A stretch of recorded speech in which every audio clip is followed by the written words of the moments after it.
Ayan, Happy Christmas. As usual, kami namamasyal. So, andito kami sa Almaguer, Bambang Nueva Vizcaya. Ayan yung kanilang temple. May sarili silang temple dito, oh. Ayan.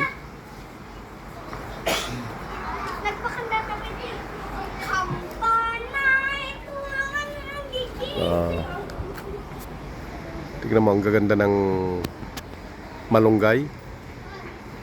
Ayan. Tsaka itong tawag sa aming mga Ilocano, yung kardis.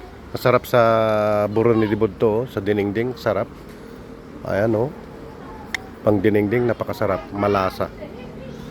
Ayan, ang daming ano dito, oh. Ayan mismo, nandito tayo sa tabing bundok.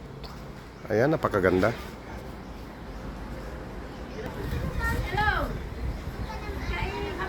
Feeling fresh. Yan.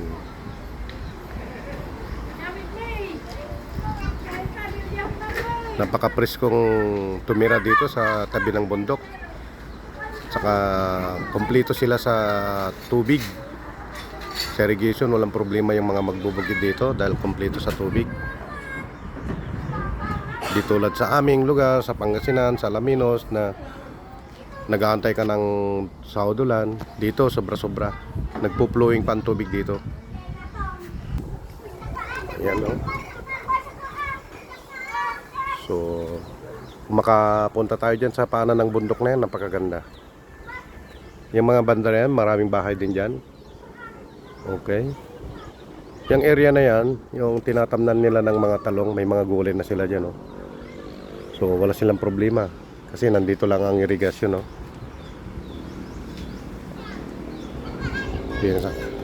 Dito lang, oh, tingnan nyo yung irrigation, lakas ng tubig. Ayan, oh. Oh, yan, oh, meron mo yan, lakas ng tubig yan, oh.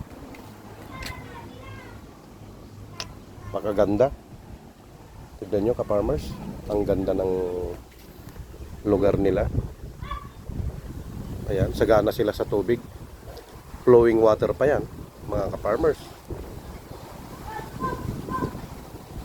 So talagang may binibiyayang lugar sa mga ganyang klase ng tubig, flowing. Dalang sa maraming lugar naman na nangailangan ng tubig pero wala, nagpapadipwell. Gaya ko, nagpapadipwell ako para magkaroon lang ako ng saganang tubig para magawa ko yung lahat ng gusto kong gawin sa farmers. Pagpapalay, bubukid, paggugulay. Ayan. Pero no choice tayo kasi kulang tayo sa supply ng tubig sa aming lugar. Pero dito sobra-sobra.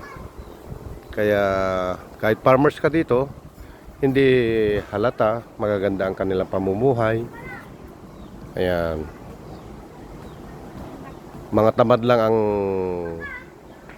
mga tao kung wala nang pangarap sa buhay. Yan. Oh, to dito sa aking bilas, sa aking hipag. Yan kanilang bahayan, yan. Ayan, so happy Christmas Day and Happy New Year. Ayan, bukas uwi naman si Tito Roy TV sa kanyang lugar sa Alaminos, Pangasinan. Ayan. Tapos na naman ang masasayang araw. Ayan. Na-refresh ang aking utak.